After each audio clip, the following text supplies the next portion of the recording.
जब गाना गाते गाते रो पड़े थे रफी साहब।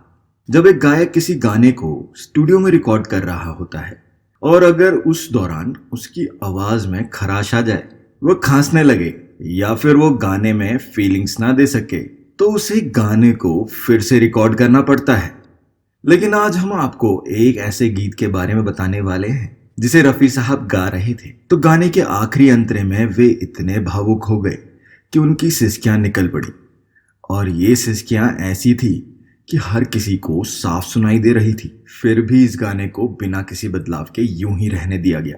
दोस्तों, आज हम जिस खास गाने की बात करने जा रहे हैं वो एक ऐसे संगीतकार की देन है जो रफी जी के बहुत बड़े फैन थे। वो रफी साहब के ना सिर्फ करीबी थे बल्कि उनकी आवाज के भी बहुत बड़े कायल थे।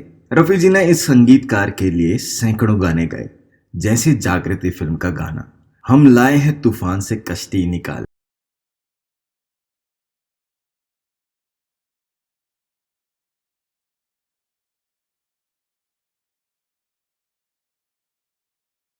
कल फिल्म का ये गाना, ये वादियां ये फिजाएं, ये वादियां ये फिजाएं बुला रही है तुम्हें। 14वीं का चांद फिल्म का टाइटल सॉन्ग, 14वीं का चांद हो या आफताब हो।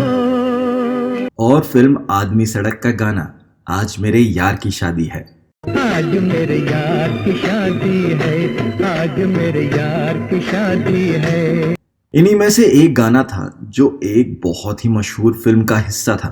जब इस गीत को गाने का मौका रफी साहब को मिला तो पहले उन्होंने गाने का रियाज किया।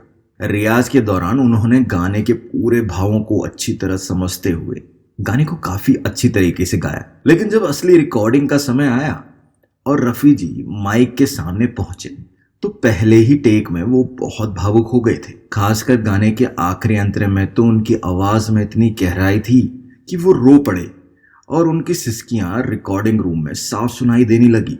यह देख और सुनकर स्टूडियो में मौजूद संगीतकार सहित सभी लोग हैरान रह गए। रिकॉर्डिंग पूरी होने पर जब संगीतकार ने कहा कि गाना ठीक है, तब रफी साहब जी ने पूछा कि गाना कैसे ठीक है, आखिर में जो सिसकियां मैंने ली उसका क्या। रफी जी ने कहा, हम गाना दोबारा रिकॉर्ड कर लेते हैं। वे तो दोबारा गाना गाना चाहते थे, लेकिन संगीतकार ने फैसला कर लिया था कि गाना इसी रूप में बहुत सुंदर है और इस गाने को ऐसे ही रहने देते हैं। ये गाना ऐसे ही अच्छा लगेगा। दोस्तों, वो संगीतकार थे रवि और जिस फिल्म का ये गाना था वो फिल्म थी नीलकमल। और ये रहे उस गाने के शुरुआती कुछ बोल। काबुल की दुआएं लेती जा, जा तुझको सुखी संसार मिले। और अब गाने के आखिरी अंतरे के बोल सुनिए, जहां रफी साहब की सिसकियां निकल गई। कांटा भी न चुभने पाए कभी मेरी लाडली तेरे पाँव में।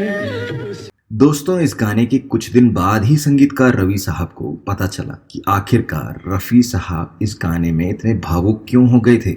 दरअसल इस गाने की रिकॉर्डिंग से कुछ ही पहले रफी साहब की बड़ी बेटी की शादी हुई थी, जिसे वो बहुत चाहते थे। जब उनकी बेटी की विदाई हुई तो उस वक्त तो रफी साहब ने अपने आप को भावुक होने से रोक लिया था, मगर जब ये गाना वो रिकॉर्ड कर रहे थे तो वो खुद को नहीं रोक पाए और इस गाने के आखिरी अंतरे में रो पड़े।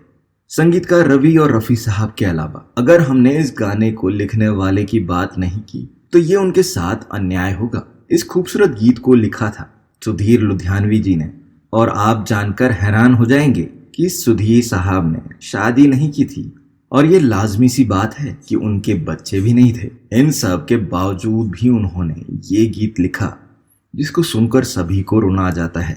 ये गाना रफी जी ने इतना परफेक्ट गाया कि सुनने में नहीं लगता कि रफी साहब सच में रोए थे। कांटा भी न चुभने पाए कभी मेरी लाडली तेरे पाँव में। दोस्तों, आपके इस बारे में क्या विचार हैं?